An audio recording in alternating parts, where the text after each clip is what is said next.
I feel a deep sense of responsibility for everything that happens here at this school. So at our school, we have focused on a culture that we call cult pride. So it means that you come prepared to school, you learn with others, you take responsibility, and you own your actions. So the way that cult pride shows up, our actions have to match our values. So if we say that we value social and emotional well-being, if we say that we value academic success, then all of our systems have to match that. Our systems have to make that happen. So for example, in the morning, we have a goal to greet students 5 times before they even reach the classroom, because we want them to enter the class ready for learning, socially and emotionally set up for success. Every person here is truly valued. So trust, kindness, respect, treating others the way you want to be treated are things that I see in action every day here at Cesar Chavez Elementary. We are a collaborative team working together towards one goal, which is student success. And every staff member here truly is a representation of that value. I see cult pride as soon as we open the doors to our school. When I do car arrivals, so I open the car doors and I see that smile happening, it reminds me of our overall underlying theme that Cesar Chavez actually said. It was "Si se puede," which means yes, we can. Vertical alignment is possible here at Cesar Chavez because of the culture that we've created. It's not an I got you or I blame you. Vertical alignment means how can we help each other? It's being proactive.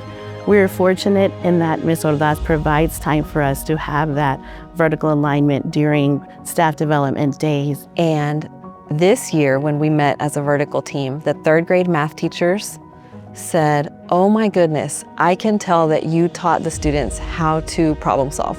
I gave them a random problem at the beginning of the year. They immediately started drawing their quadrants. They got to work. I didn't have to tell them how to attack the problem. They already came in with a sense of what that looked like. That class is going to be successful in problem solving this year, thanks to the hard work of the 2nd grade teachers, setting their learning objective based on something that our school needed. So writing folders was something that we share here across grade levels.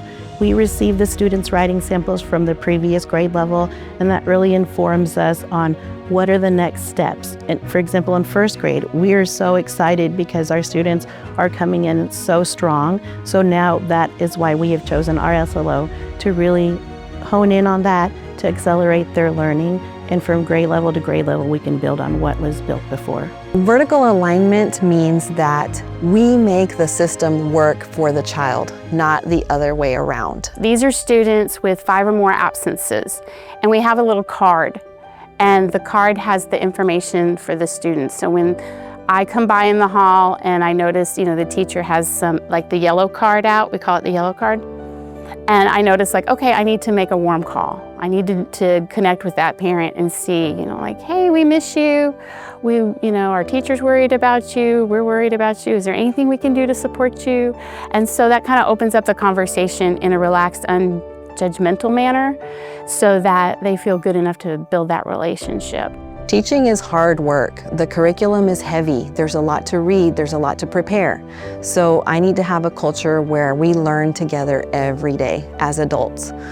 So we work in collaborative teams, our professional learning communities. We make sure that teachers have somebody to share the load with. Everyone on the team is responsible for some part of the planning, some part of the visuals, some part of creating the activities. So that makes it more doable. Another thing that we do is something called strategic monitoring. So as we're teaching, in that moment, we are able to give students feedback on are they meeting the learning objective, but it's also giving us valuable information as teachers. Are they meeting their objectives, or if not, what do we need to do in that moment? Do we need to reteach, or do we need to accelerate their learning? So that's the great thing about working here is just the phenomenal collaboration and just the underlying feeling of what's best for the student. So when we're trying to decide on how to select our student learning objectives, we look at several data points. We look at STAR data. We look at how many students scored well on their writing, on their compositions, on the STAR test. We look at MAP data. In the lower grades, we take a really close look at fluency their letter sound knowledge, their phonological awareness.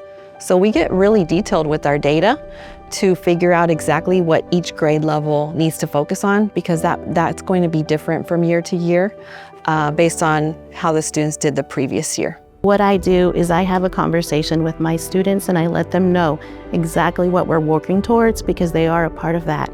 I break it down into measurable steps so that they know how to reach those goals.